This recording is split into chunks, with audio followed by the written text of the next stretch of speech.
Oke, selanjutnya kami persilahkan kepada Saudara Fandi Ahmad untuk menyampaikan hasil penelitian kemasyarakatan untuk usulan program pembebasan bersyarat. Waktu dan tempat kami persilahkan. Terima kasih Bapak Pimpinan Sidang DPP. Di sini saya akan menyampaikan hasil laporan penelitian kemasyarakatan untuk usulan program pembebasan bersyarat klien atas nama AA bin BB dengan perkara narkotika pasal 112 Undang-Undang RI nomor 35 tahun 2019.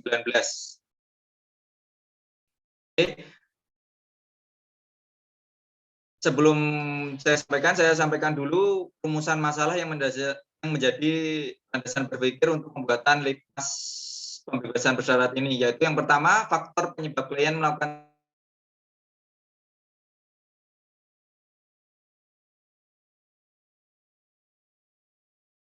pembebasan bersyarat untuk klien.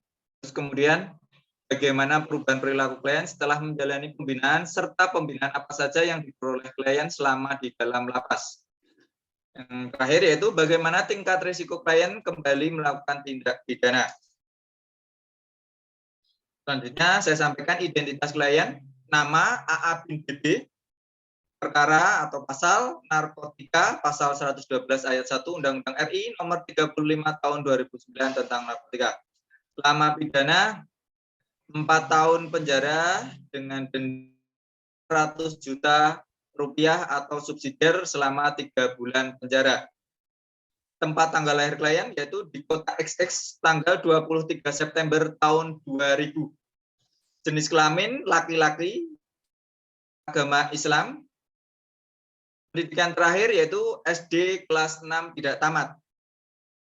Pekerjaan sebelumnya pelayan di warung makan. Status perkawinan belum menikah. Alamat yaitu di Jalan Raya Besar Kota XX. Ciri-ciri khusus klien tidak ada. Kemudian untuk orang tua yaitu ayah klien bernama BB, tempat tanggal lahirnya di Kota XX tanggal 31 Desember 1968. Pendidikan SD, pekerjaan buruh tani. Kemudian ibu bernama CC, tempat tanggal lahir Kota XX tanggal 30 Mei tahun 1980. Pendidikan terakhirnya yaitu SMP, pekerjaan juga buruh tani. Untuk susunan keluarga bisa dilihat klien memiliki 2 saudara, yaitu 1 orang kakak dan 1 orang adik. Kakak bernama Kakak, jenis kelamin laki-laki, usia 23 tahun, pendidikan SMP, pekerjaan swasta, dan kemudian adik bernama Dede, jenis kelamin laki-laki, usia 17 tahun, pendidikan hanya sampai SD kelas 4. Pekerjaan adalah buruh.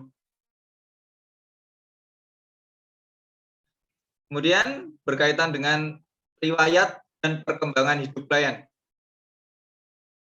Klien lahir dalam kondisi sehat dengan bantuan dukun bayi dan bidan di rumah klien dengan proses persalinan normal. Klien dapat tumbuh dengan sehat dan dapat tumbuh sesuai dengan usia perkembangannya serta tidak pernah memiliki riwayat penyakit parah yang membuatnya harus menjalani perawatan di rumah sakit. Dalam kesehariannya, klien merupakan pribadi yang mudah bergaul dengan orang lain, tetapi pola asuh dari orang tua yang kurang pengawasan terhadap klien yang membuatnya lebih banyak bergaul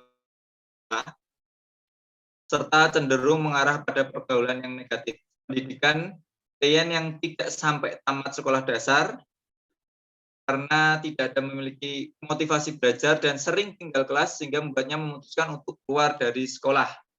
Sebelumnya, klien juga kurang memiliki pengetahuan agama serta tidak pernah menjalankan kewajiban agama seperti sholat 5 waktu. Klien mengatakan memiliki minat di bidang kuliner karena pernah bekerja di warung makan. Klien sebelumnya pernah dihukum karena melakukan tindak pidana pencurian sepeda motor dan divonis hukuman selama 6 bulan pada tahun 2018. Dan juga mulai melakukan perilaku negatif, yaitu seperti merokok dan mengkonsumsi minuman beralkohol sejak dirinya duduk di bangku kelas 5 SD. Sedangkan pada tahun 2017, klien mulai mengkonsumsi narkotika seperti tramadol dan juga tembakau gorila.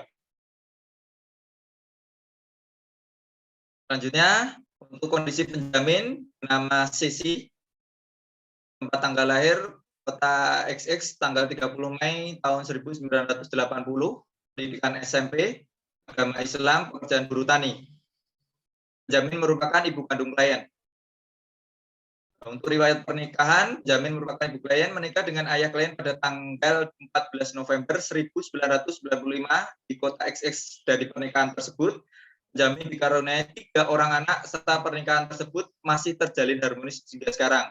Hubungan penjamin dengan klien terjalin harmonis serta saling menyayangi satu dengan yang lainnya.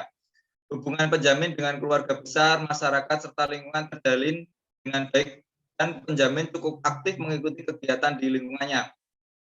Penjamin selama ini tinggal satu rumah dengan klien di kota XX di rumah pribadi yang merupakan bangunan semi permanen dengan luas 86 meter persegi dan memiliki 4 buah kamar tidur. Latar belakang kemudian saya tindak pidana. Latar belakang klien melakukan tindak pidana narkotika yaitu berawal dari faktor pergaulan yang salah, karena selama menjalani pembinaan pada tahun 2018, klien berkenalan dengan pecandu narkotika. Selain itu, faktor ekonomi karena dirinya tertarik dengan upah yang besar apabila menjadi kurir mengambil narkotika jenis gorila, tembakau gorila. Kemudian, awal pada tanggal 17 Maret tahun 2019, klien ditelepon temannya yang merupakan pecandu narkotika yang bernama YY untuk mengambil paket narkotika. Namun, paket tersebut ternyata sudah diantarkan ke rumah teman Y yang bernama ZZ. Selanjutnya pada tanggal 18 Maret 2020, klien kemudian mengambil paket tersebut di rumah ZZ dan setelah mengambil paket yang berisi narkotika jenis tembakau gorila dan perjalanan bulan, klien tertangkap oleh aparat kepolisian di kota XX. Selanjutnya, klien terbukti dinyatakan bersalah melakukan tindak pidana tanpa hak menguasai narkotika golongan 1 bukan tanaman, melanggar pasal 112 Undang-Undang RI nomor 35 tahun 2009 tentang narkotika dan dijatuhi hukuman pidana penjara selama 4 tahun, denda 800 juta rupiah, subsidiar 3 bulan penjara. Tanggapan dari berbagai pihak, dari klien sendiri mengatakan dirinya bertobat dan menyesali segala perbuatannya serta berjanji untuk tidak melakukan pelanggaran hukum kembali. Kemudian dari keluarga berharap ini merupakan penyesalan dari klien dan klien dapat berubah menjadi lebih dewasa sehingga menjauhi perbuatan negatif dan tidak akan melakukan pelanggaran hukum lagi. Untuk korban, tidak ada korban akibat tindak pidana yang dilakukan oleh klien, tapi perbuatan dari klien dapat merusak generasi penerus bangsa. Tanggapan dari masyarakat di wilayah tempat tinggal klien setuju dengan pengusulan PP klien dengan syarat klien menyesali perbuatan dan tidak akan mengulangi perbuatan yang melanggar hukum. Tanggapan dari pemerintah desa sangat mendukung program PP ini dan akan membantu untuk mendidik, mengawasi selama klien menjalani PP dan agar harapan klien dapat menjadi pribadi yang lebih baik lagi. Selanjutnya, hasil asesmen menggunakan RE diperoleh nilai 13 yang tergolong menengah. Hasil asesmen menggunakan faktor kriminogenik, yaitu dari faktor pendidikan diperoleh nilai 5 yang kategori menengah, penyalahgunaan alkohol dan narkotika 3 tergolong menengah, keuangan nilai 1 menengah, waktu luang dan rekreasi 1 menengah, hubungan keluarga dan sosial 4 yang tergolong menengah, sikap antisosial atau kriminal nilainya 2 tergolong menengah, dan lainnya nilainya 0 atau rendah. Kesimpulannya, adapun yang menjadi latar belakang klien melakukan tindak pidana narkotika berawal dari faktor pergaulan yang salah, di mana ketika menjalani pembinaan pada tahun 2012, klien berkenalan dengan pecandu narkotika. Selain itu juga karena faktor ekonomi, klien tertarik dengan upah besar apabila menjadi kurir narkotika jenis tembakau gorila. selama menjalani pembinaan di lapas, klien dapat mengikuti program pembinaan kepribadian dan kemandirian dengan baik. Hubungan dengan keluarga, warga binaan, dan petugas lapas berlangsung dengan baik.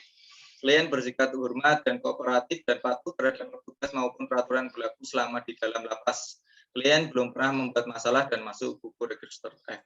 Hasil asesmen RRI, klien mendapatkan skor sebesar 13 yang tergolong menengah sebagai tolak ukur pengulangan tidak pidana serta berdasarkan hasil asesmen klien membutuhkan pembinaan pada faktor pendidikan, penyalahgunaan alkohol dan narkotika, keuangan, faktor waktu luang, rekreasi, serta hubungan keluarga dan sosial.